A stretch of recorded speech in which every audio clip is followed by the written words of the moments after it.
Okay, so good morning, everybody. My name is Lorenzo Pupillo. We are all, many of us already know each other. And today we will discuss this, we will present the report by a strategist on the Ukrainian digital resistance. But, I decided to put also these two important words, cyber resilience and digital diplomacy at work, because I think that this reading this report is extremely interesting to find out what's happening in Ukraine, and also for the future of cybersecurity in Europe. I think that we all agree that Russia's full-scale invasion of Ukraine on 24th of February 2022 has shocked many for its brutality. However, after more than 80 days of war, the Ukrainians have shown not only a fierce resistance on the battlefield, but also a great resilience on the digital infrastructure, especially in the cyber realm. We have to say that against the expectation of many, cyber attacks since the invasions have been limited in scope and scale in Ukraine. And, usually, the explanation is given is that, Putin had different plans. He thought the invasion was easy and he was going to get a quick control of the whole territory. And therefore, he needed to keep the communication in general, the civil infrastructure running. But I think that there is a, more important explanation that instead, this is the result of the fact that repelling Russian cyber attacks and increasing the digital resilience of the state were critically important steps taken by the Ukrainian government. And what is important, the Ukrainian government started years ago to increase the Ukrainian cybersecurity posture, capitalizing also on the fact that the Ukrainians are very adept to digital. And as we will find out from the report, they put in place several important measures. Overall, I think that the conclusion that we can draw from this situation that investing in cyber resilience it's paying. This is extremely important because sometimes, we think that, cyber attack, cannot be avoided, cannot be managed. Instead, this situation is showing the opposite to some extent. There are some interesting lessons that we can learn from this situation. First of all, I will say that this is an example of what in cybersecurity we always call for, a great public-private partnership, okay, between the government and the private sector. We had, Microsoft they provided threat analysis, Tesla, Starlink connection. The EU has sent experts from the rapid response team have been deployed in Ukraine, adding to the support provided by the US, other countries. It's extremely important. The US secretly removed malware worldwide, disrupting botnets. And, at the domestic level, almost in each country, the cybersecurity agency put forward warning to get ready, to get prepared to potential attack. But we have to say that there are also some critical issues. It's important to discuss because, we are hosting as a think tank, SEPS, this event. So it's important also to look at maybe some there are potentially some, downside of the situation. The integrity of the domain system was put in question to some extent. Ukraine asked ICANN to revoke the top-level domains of the Russian Federation and the SSL certification for this domain, and to shut down DNS root servers located in the Russian Federation. These attacks, although were limited in scope and in the magnitude, put forward again the issues of technical attribution. Is still an open issue, and this probably requires a better improving the sharing of information among countries. Cyber attacks against civilian asset infrastructure pose a serious risk of spillover effect and collateral damage, In other words, cybersecurity has this spillover effect, the attacks. This need to be taken into account. Call for volunteers. We know that, for instance, we will see this, the Ukrainian government made this call for IT experts. This, from one side, is positive, but so this call for volunteers in the world have raised question. Attacks launched from one country can get out of control.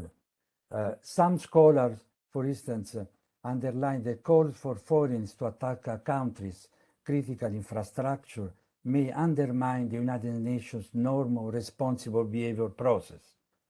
And also, some experts say, can individuals who attack or defend military targets could be treated as combatant and therefore escalate the conflict? So, to deep dive all these issues, we are very pleased today to host this event, and we have a great panel here.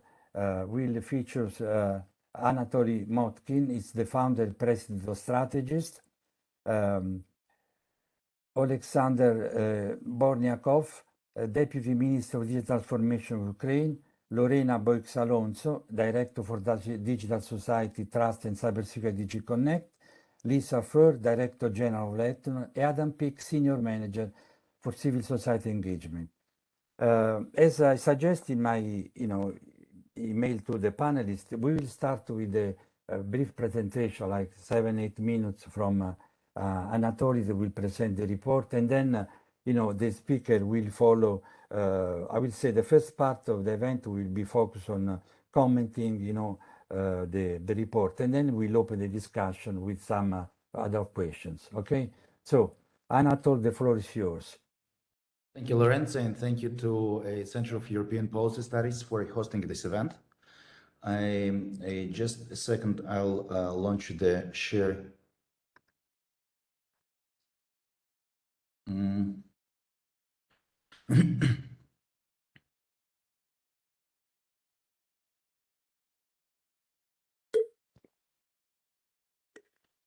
So our last report is dedicated to Ukrainian digital resistance to Russian aggression, and I'm thankful also to Ministry of Digital Transformation of Ukraine and to New Age Company for their support to having this report prepared. So just as a summary, the Ukrainian IT sector is one of the fastest developing sectors in Ukrainian economy, and also it's the most transparent, accountable sector in the entire economy of Ukraine.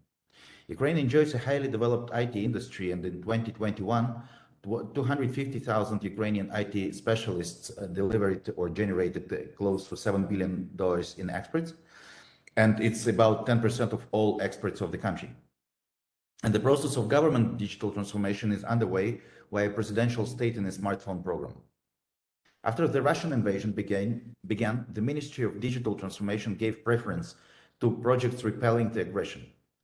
Measures to enhance national digital resilience have been taken, launched hundreds of applications supporting civilians and army, implemented a number of initiatives to reinforce IT industry, etc.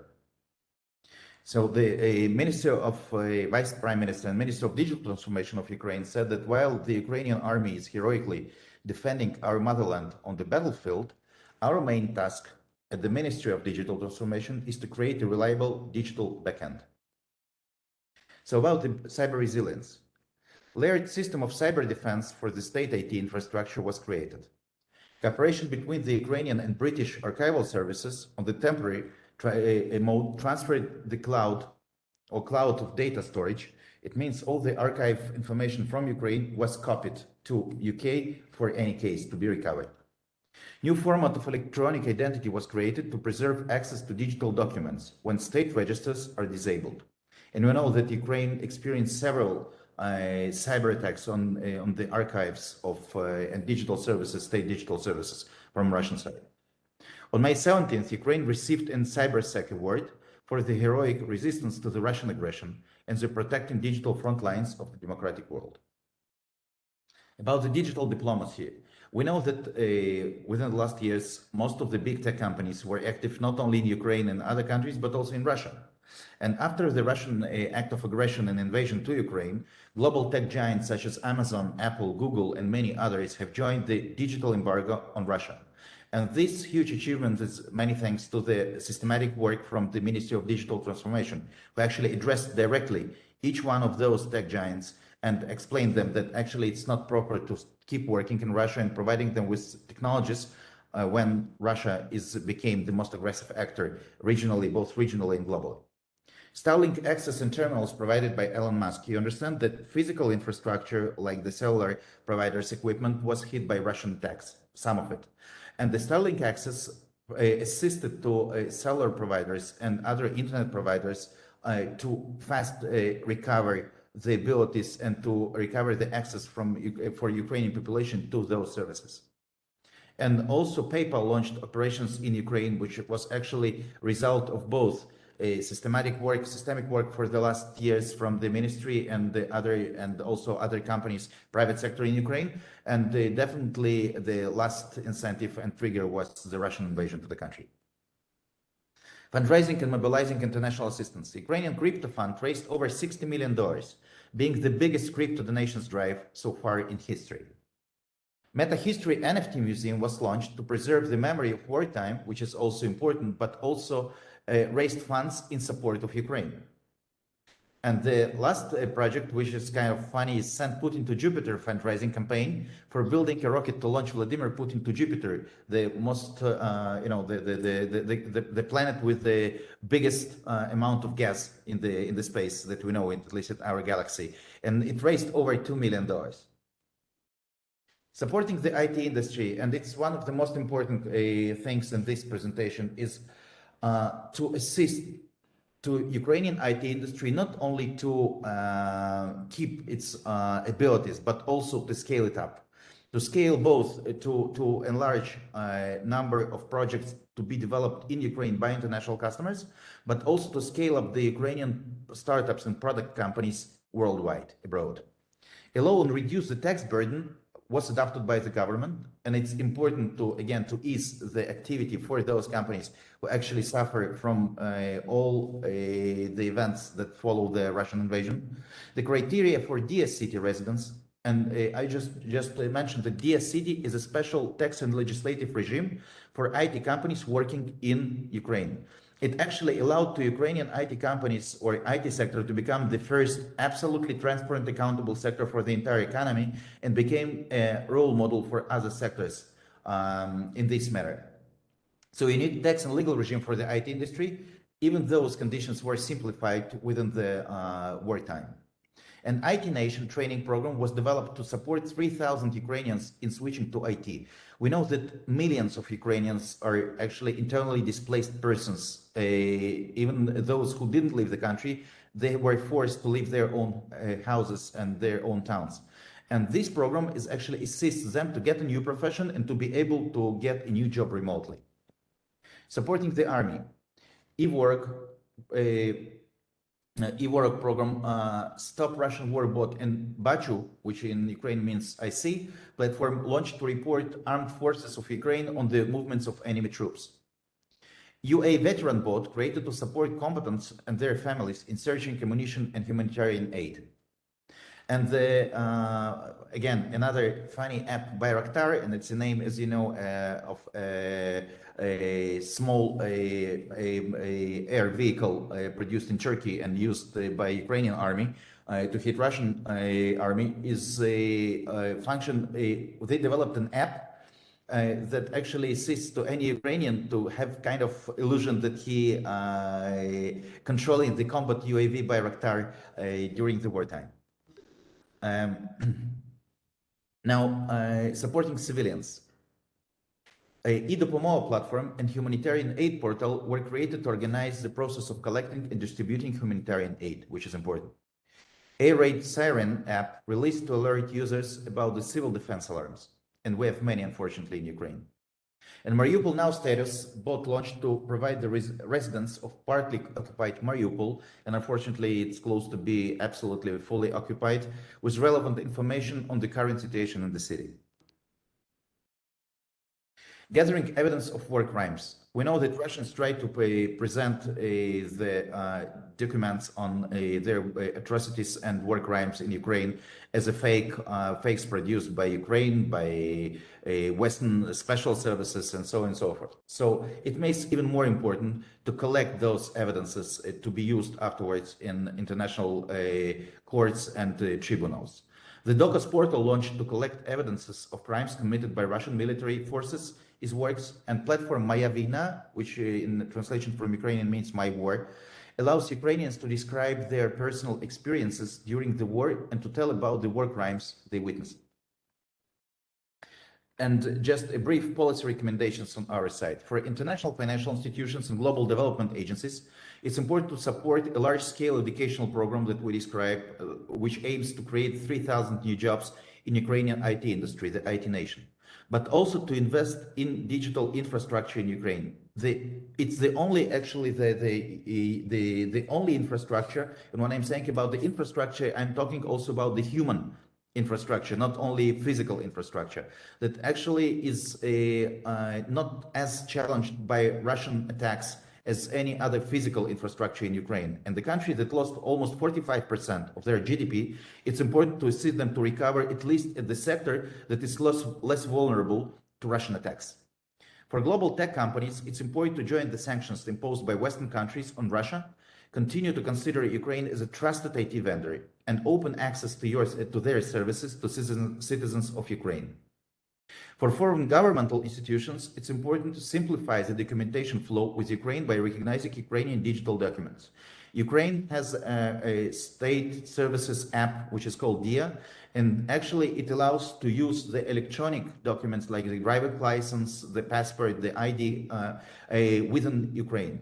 Now it's important for people who maybe lost their physical documents and are unable to issue them to use those digital copies confirmed by the governmental tool and app of Ukraine to be able to use them abroad. Thank you for your attention, and be happy to answer the following questions. Thank you. Okay, Anatoly, thank you very much. I think that what is striking me is this idea of the really holistic approach that is coming out from this presentation. In other words, not it's just focus on specific initiative, but as you know, tends to increase cyber resilience, but also digital skill, financial support, and so on. I think this is an extremely important issue. I would like to give the floor now to Mr. Bornyakov for his comment.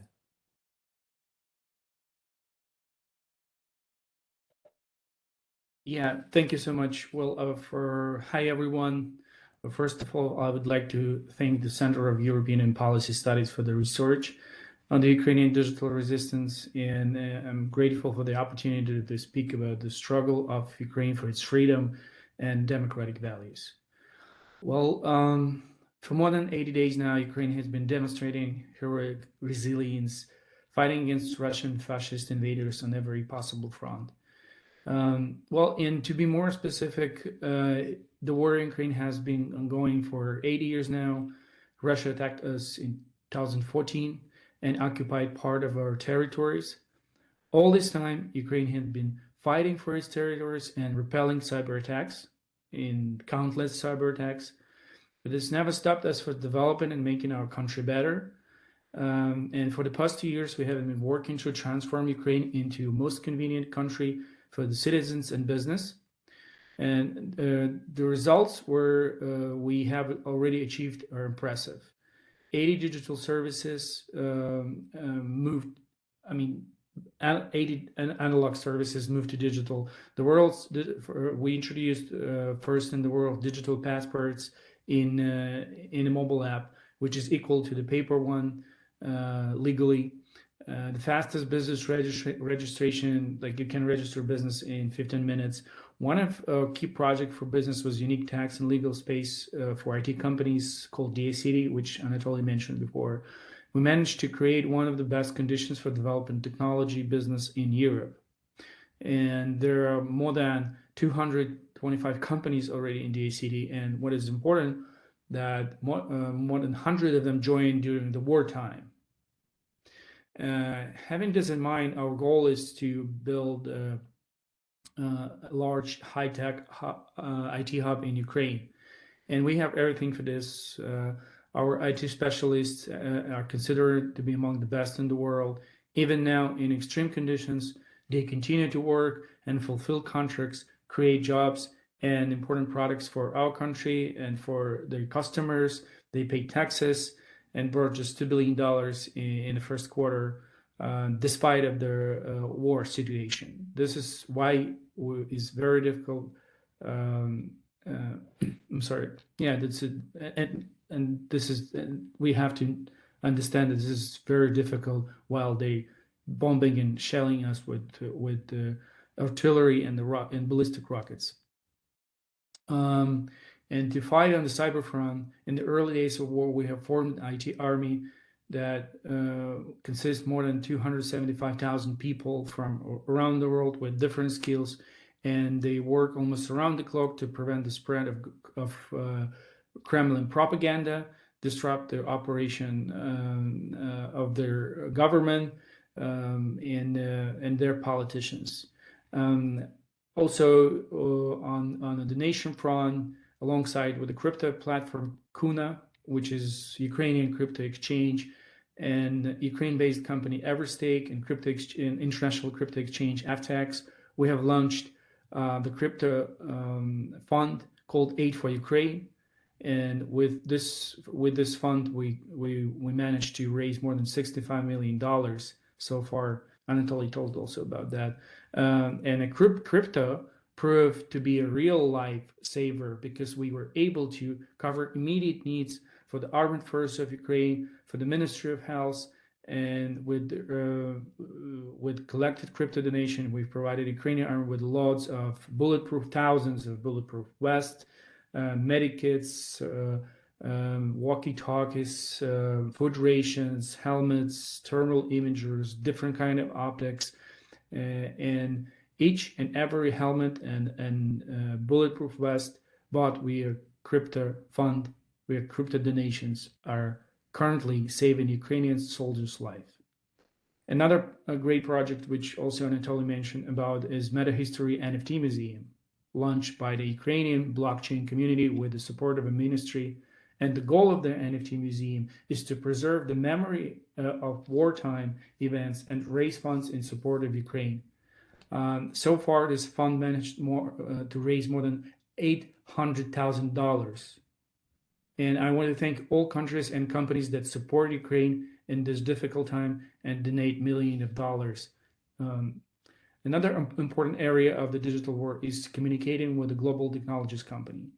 We have already approached more than 500 technology companies of the world and received support from companies like Apple, PayPal, Visa, MasterCard, Microsoft, Airbnb, Binance, Meta, Intel, SpaceX, and many others.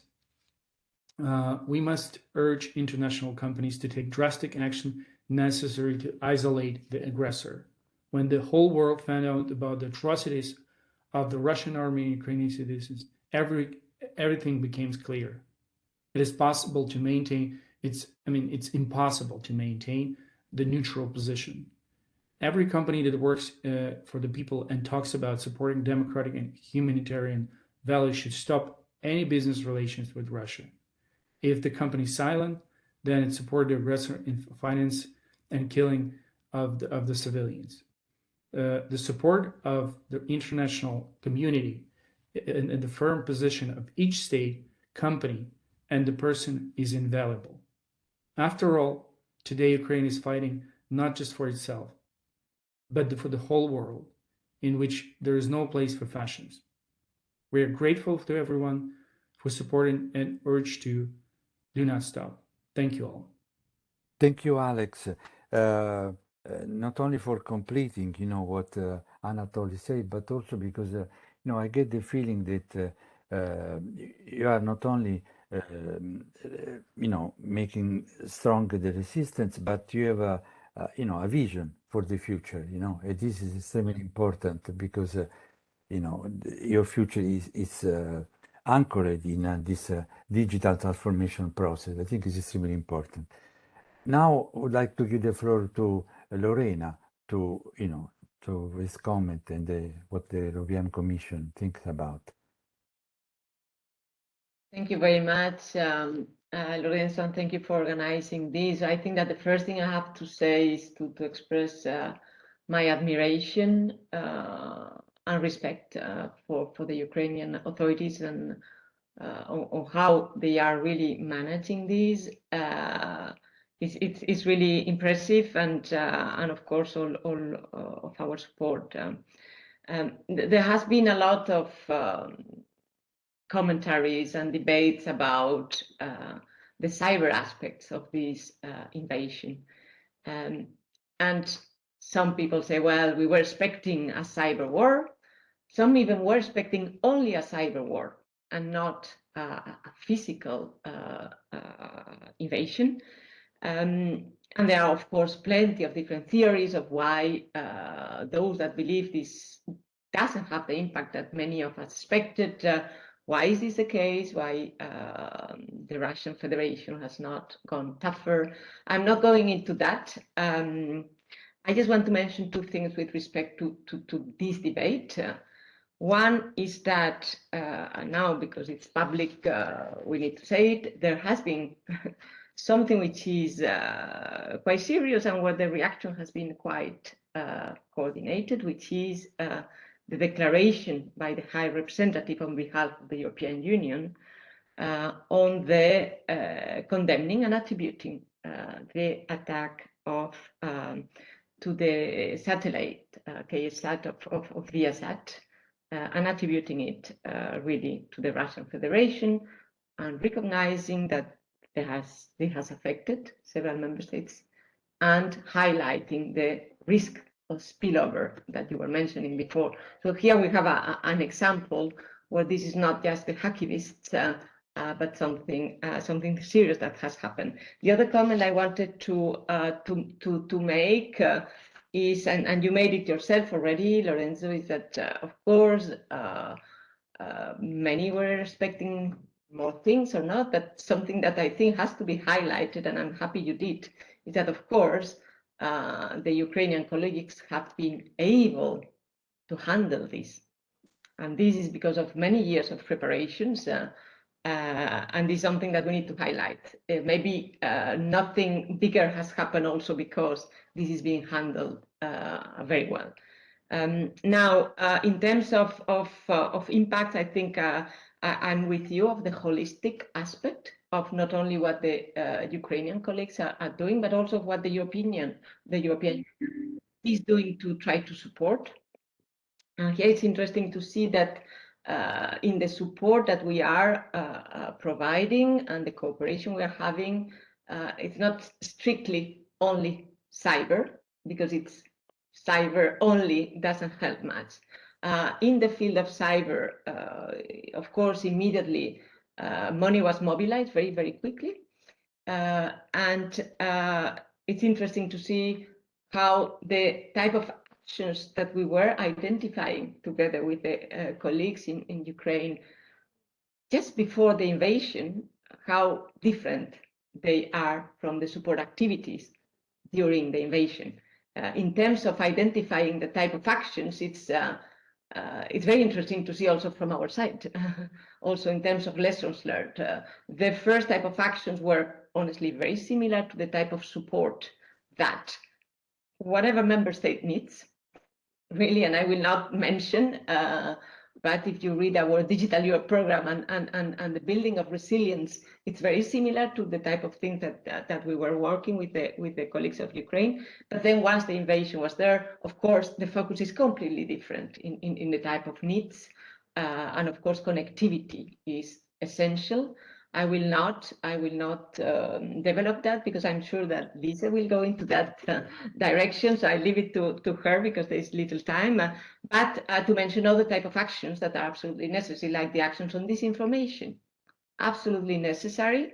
We're starting with the sanctions imposed on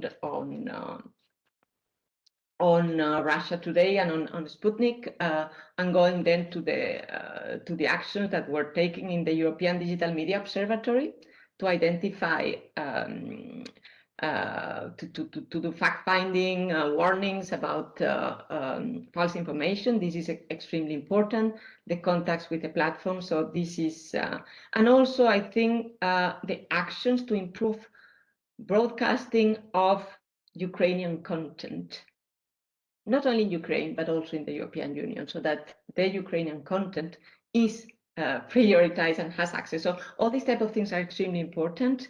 I mentioned already the facilitating the life of refugees. And on this, I know it's not cyber, but it's in my directorate as well. First, to praise the DIA app. This is basically what we are trying to do in the European Union, to have an app where you have not only your identification documents, but all of the type of attributes like driving license, whatever, prescriptions, that we are working with the Ukrainian authorities, in particular to use the EU COVID certificate app to be able to read the code of the e-identity of the DIA app. So we are working already on this, and this is perfectly feasible, by the way, and very easy for every member state because they have already the verifying app. So this is something on which we are working, and then of course in more long term to have real recognition of the e-identity means, and we have already accepted and brought in the Ukrainian colleagues in our expert group on e-identity. So we are working on all these fronts and more. I know I only have 7 minutes, so I stop. But of course, all this has have an impact on how we in the European Union see our level of preparedness and our level of operational cooperation in case spillovers become really important. Just to mention, we will continue and go more in depth in the debate if I don't have to leave before, but that this has prompted, of course, calls from member states in Nevers, for example, where there was a call for a cyber emergency fund. There was a call for an urgent increase of cyber resilience of our infrastructure. So you see a reaction also on the EU side, but we can go more in depth on the EU side later in the debate. Okay, thanks, Lorena. So now we'll give the floor to Lisa from General Director from Ethno, and she can bring the private sector perspective in this picture. Thank you, Lorenzo. Lisa Fuhr, the Director General of Ethno, which is the association representing Europe's main telecom operators. As Lorenzo was saying, I will bring the telecom perspective to the debate. But before I start, I'd like to say a few personal words. As a Danish and European citizen, I'm deeply saddened and hurt by the aggression that Ukraine is enduring. And I admire the strength, determination, and dignity of the Ukrainian people. And I don't think it's rhetoric to say that you are setting an example for all of us. I think the report also showed the pace that Ukraine was able to adapt digital defense to the terrible circumstances. And that's truly impressive. If I am quickly to bring it to the institutional part of my intervention, I'm proud that back in February, the European telecom industry took swift actions to put out measures for Ukrainian expats and for refugees. The measures included free and reduced communication services, distribution of SIM cards, free Wi-Fi in refugee camps, but also boosting mobile signals in bordering countries and more practical humanitarian measures. And I'm also very grateful to the European Commission, to DG Connect, and to the body of European telecom regulators, BEREC. They also stepped up immediately to help us in all of this. And most of the voluntary measures I described are now enshrined in a joint commitment with the Ukrainian operators. Third, I want to share a big thank you with Deputy Minister Bonyakov. Your government, your regulators, and your operators also engaged with the European companies to speed up these solutions, despite the difficulties you are working while under attack. So now we discuss what the report also mentioned, the cyber resilience and the security. And I think there are three very important aspects here. The first one is, of course, the integrity of the networks. The aggression against Ukraine was a wake-up call to all of the country's networks. And we need to be resilient, not only in face of natural disasters, accidents, or extraordinary terrorist attack, but we also need to face a potential military disruption. So the Ukraine crisis showed us the importance of the infrastructure. So I think we as telcos are highly aware of the needs of network equipment that Ukraine has. And I know that our members, vendors and operators have already worked on some of this, and some of them have reinforced the infrastructure at the borders. And we highly appreciate the support that the European governments and the Commission are able to provide on this. The second learning point is on cybersecurity, which of course has already been high on the agenda of the telecoms. But however, since February, we have seen a deeper and higher sense of urgency, especially in the role of state actors in sponsoring cyber attacks. The already high alert in the telecom companies have been put even higher, and they stand ready to continue working with governments and relevant agencies to ensure that we protect the critical services and infrastructure that our citizens must be able to use every day. And I think the most vulnerable to cyber attacks remain the services, but we should never underestimate the threat to communication and networks. Third and last learning point is about the geopolitics of the internet. As Edno, we have been committed to defending an open and decentralized internet, one that is governed by a multi-stakeholder governance.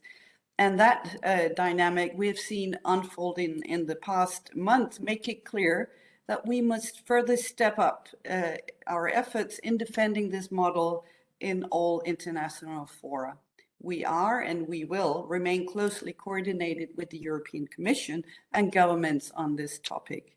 And I think in this context, it's extremely important to continue recognizing the essential value of communications and connectivity. And they should continue to be open, unrestricted across countries and jurisdictions. To conclude very quickly, the European telecom industry stands ready to continue to help Ukrainian people. And we have stepped up our efforts, including at home on cyber resilience and cybersecurity. The collaboration between industry and the European Commission is very close on these matters. And we will keep being united in face of the extraordinary challenges that we are seeing today. Thank you. Okay, thank you very much, Liz. Now I would like to give the floor to Adam Peake, Senior Manager Civil Society Engagement from ICANN. And I hope they will address also this issue related to, to the DNS and so on. Thank you, Lorenzo. Good morning, everybody. I do apologize if I look a little bit strange. The weather in The Hague is extremely sunny this morning, and we took down the curtains to clean them. Particularly bad timing, but anyway, hello everybody. Yes, I work for ICANN. I'm responsible for our engagement with civil society and academia globally, and some responsibilities in Europe. Elena Plexida sent her apologies. She had another very pressing task to do. So Lorenzo, thank you for inviting me, and Anatoly. It's a fascinating report, and thank you for that. Minister Bonyenko, good morning, and my personal condolences. It's the war in Ukraine has shocked and saddened us, and we have the pleasure of working with many people from the Ukraine in the multi-stakeholder model that Lisa just mentioned. It would be a pleasure to tell you about them one day. They're fascinating and wonderful people, some good friends. But there's one group in particular I feel I should mention, and Anatoly, this goes, I think, to your report and something you might like to look at in the future, and that is the Hostmaster UA. Hostmaster take care of the country code top-level domain name for the Ukraine.ua, and they, as we've heard, have been preparing for many years, not for the very unfortunate eventualities we hear about today, but because they are one of the leading country code providers anywhere in the world.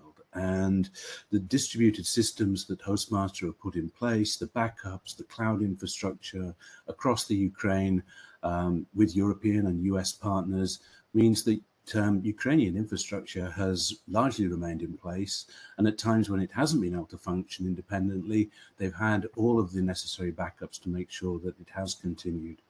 So I think across the internet, we've probably seen pictures of Ukrainian engineers reconnecting cables that have been broken by shells and bombs. And once their work has been done, the packets that carry our communications, carry Ukrainian communications, has been able to flow because of the work of people like Hostmaster. So I think it's very important to notice this. And the domain has been subject to large scale DDoS attacks. The attacks have not affected the Ukrainian domain name system. Again, an indication of the security measures and preparation that's been put in place. So the Ukrainian domain name is stable, and the internet in the Ukraine is as strong as ever that we can see.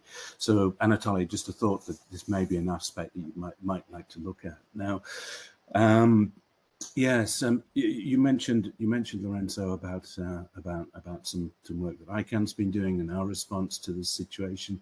Now, of course, ICANN's role is the technical coordinator of unique identifiers across the global internet. We take actions to ensure that how the internet works is not politicized, and it's important to note that we do not have any sanctions levying authority, and no such authority has ever been envisaged for ICANN. It's never been part of our mandate, and there's no kill switch, and it's certainly one that's not on ICANN's desk.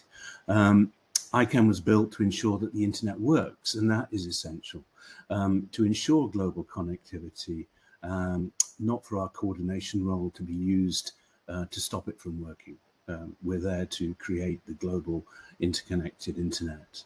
And while ICANN is critical to ensuring the internet actually does continue to work, our role is also limited. We do not have a role in controlling content. We don't control spam. We're not an internet police force. So that is important. We do not control the internet, as I mentioned. And I suppose in many ways you can think of the work that we do with our technical providers is providing the basis from which those who provide applications and services and content are able to operate, but we don't indicate how they take their actions. So if we want to discuss in a moment about disinformation and so on, it's a very difficult role for ICANN to get involved in. It's not something that we control or can work with. And let me think. So yeah, you mentioned a letter that was received from Deputy Prime Minister Fedorov, a letter sent to Yoram Marby shortly after the war began, and Yoram has explained that the question was, would ICANN take Russia off the internet, essentially? Would ICANN remove the .ru country code top-level domain name and also remove some of the SSL certificates? And Yoram explained in his response to Yoram Marby, our CEO, explained in his response to the Deputy Prime Minister, the domain name system can't operate on the basis of requests from one country or territory concerning internal operations with another country or territory, much as it's at times would be something that one might like to do. but it's not the way we operate. It's not the mandate that we have. And changing this process would have a devastating and very permanent effect on the trust and utility of the global internet, which ICANN exists to create and to promote. From a technical standpoint, it's important also to remember that the internet is decentralized. It is a network of networks. So it's very difficult to try and take away one piece of that. And we might talk about that if we want to get on to discussions about fragmentation and splinter nets and so on. So I think the point is that the resiliency and security of the internet stems from the fact that by its design, it was created without a single point of failure. It's impossible for one actor to control the internet, and ICANN must resist any attempt for it to become that single actor. That one single actor that might control, and there should be no single actor that has a control over the internet. So for us, the global stakeholder model works for ICANN. We follow it closely and believe in it very, very strongly, and we believe that model should be maintained. So I hope that gives some indication of where we're sitting at the moment, and there are, of course, other aspects we can talk about. So thank you very much. Okay, thank you, Adam. So now we have about 10-12 minutes for discussion. I think that Lorena left, and so let's maybe start. I have a question, but I would like to give the floor before to the panelists. If you want to interact, make some comments. I don't know if the deputy minister want make any comments to. No, it's all right. Let's jump to discussion because we have so few Yeah. time left. Okay. So any panelist would like to make comments on what has been said so far. Otherwise, I don't know. Let's see if there are any questions from the floor.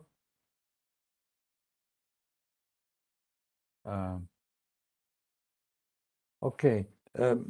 Well, I have this question. I mean, it's a general question, maybe for everybody, but we can start. We mentioned that to some extent what's happening in Ukraine, the digital resistance, from Ukraine is an example for all the world. But so we should ask. Does this situation, does this Ukraine war represent a game changer for the European cybersecurity and the digital infrastructure policies? I don't know if Lisa, you want to answer this question. Yes, certainly. A game changer is a big word, but I think it showed us that you need to look at cybersecurity in a broader context. As I also said during my intervention, I think cybersecurity has become a geopolitical, also in a geopolitical sense, a weapon in a war. So, and we've seen it unfold here. We've seen lots of attacks, but we have also seen that the different actors within Europe have been ready and have been resilient and aware of where to protect their networks. So I think we realize that a war also can affect our networks, both in the cybersecurity sense, but also in the physical sense. So networks being destroyed and need to be rebuilt. And so you need to see all networks in a more holistic way. And that gave us, as I was saying, a wake-up call. Okay. I may just jump in for a Sure. second, Lorenzo. So I think first it's true that the digital resilience starts with digital literacy. So it's also a matter of education, not only a matter of digital tools. But maybe we have 8 minutes left. But I think that what would be important also now is to give a floor to Deputy Minister Bornyakov to say what actually does Ukraine expect from the international community, European Union, to assist the digital infrastructure of Ukraine with, because we presented what already has been successfully implemented. But I think that there's much more to be done, and I think it's a good floor to say it, and maybe then all of us will think what we could do on top what has been done.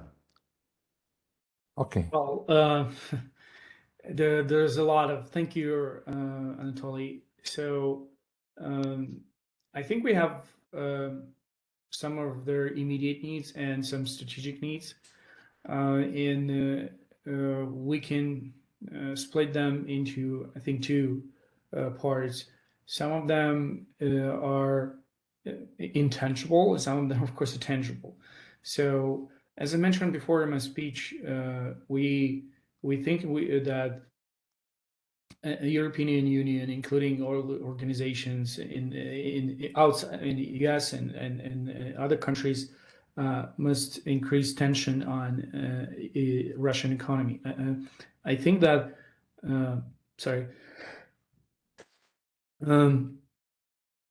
I think that what they're doing is because they since 2014 they felt I don't know, unpunished for the act of annexing Crimea, and they assume that while they have this gas and pipe oil, and they have a market to sell, and it's so hard to refuse from this energy source, they can do whatever they want. And we require what we expect, and by the way, it's been going well for it's a unity from all the European countries that that this cannot be tolerated in the 21st century in a civilized world. And other part is that we are suffering from destroying our digital infrastructure, including all the, I don't know, like headquarters with that were dealing with cyber defense, and we in desperate need in surveillance, in intelligence information, in just regular computers, access to equipment. So this is what Ukraine needs right now. A lot of equipment, because I know numerous cases where they would just destroy it with ballistic rockets, and we have to restore it somehow in order to fight back. Without equipment, we cannot fight back. If our president appealed to the whole world to give us weapons, because without weapons we can't defend ourselves. So the same logic applies here to the cyber front, and the cooperation with the correspondent authorities on the cyber front in the States, in Europe, in other allied countries, it's also important to us. I know there's work in progress, so we have to have more access to the data on incidents, on how to struggle with those incidents, with the experience of those people, and again, the correspondent equipment to install it on Ukrainian in Ukrainian digital infrastructure, so we will be able to protect ourselves. Ukraine now can barely produce anything. Like a majority of business shut down at this point. So and even it would have been working. It would take time to produce this equipment. So for that reason, we created United 24 Fund, which was announced by our president, and it was his initiative to help not just military, but also on humanitarian front, on the digital front. So the digital aspect of United 24 Fund is also a digital component of defense, and there's a group of people already working on this issue. So that would be, I can't say that would be all, but this is what on top of my head. Thank you so much. Okay, Alex. Liz? Yes, I just wanted to add, the Commission is working together with the digital industries on exactly the equipment deliveries to Ukraine, and we know there are a lot of urgency there. I know some operators are doing it on a bilateral basis. But I just wanted to also touch upon a point Minister Bunyakar touched on, and that's the sharing of intelligence. And I think that's actually one of the most important things here, that we share the data, we share what we see, and we work together on defending the infrastructure and the networks. I think that it counts for all of Europe, but it counts especially in a situation where we had the wars in Ukraine. Okay, thanks. There are, I think, I don't see question in the chat. Yeah, no, there was one question actually in the chat from Zviad. I don't know if we have time to address it. Sure. And so if you want to unmute yourself, or I can also read it out. Zviad, you want to, yeah. Yeah, sure. Thank you. Thank you. Thank you so much. I'm Zviad from Georgia. It's an honor to be here with you. I manage digital diplomacy task force based between Georgia and Boston. I also wanted to thank to Alex and everyone in Ukraine who's doing whatever we all should be doing. My question is to Alex, seeking more clarity about what, in terms of digital diplomacy, plan to limit and weaken Russia's disinformation against Ukraine, in Ukraine and globally. Is there any specific avenues that you see should be addressed additionally? Well, first of all, thank you for the question, but I just have 1 minute left. I have to go to another call. And to address your question, we're doing a lot with the private sector, and this includes a strong cooperation with the Google, with Meta, with Twitter, with other tech giants in social media, so I think it's going fine, and even more than we expected. I mean, this support is tremendous, and if your question about what we can ask for more, is that correct? Yeah. Well, I honestly, there were requests like completely stops like Apple Store or close accounts for Russian in all social media, and Mikhail Fedorov actually appealed with that, but at some point we realized that there's still it's still also a window for us to tell them what's really going on.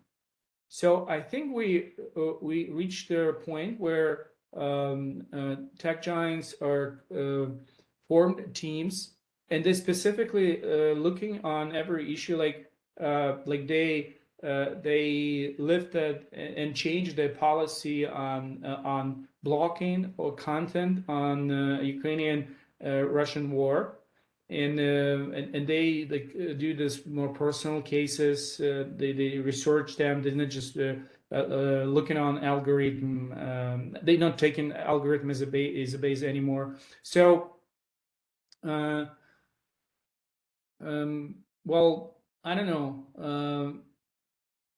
So far, it's really going well. I just can't think about what's the real issue, and it's urgent to figure it out. So everything's fine. Дякую. Thank you. Okay. Bye, everyone. Take care. I just really need to go. Thank you so much. But our time is up, and so I would like to thank everybody for participating, the deputy ministers, all the panelists. I think it was very interesting.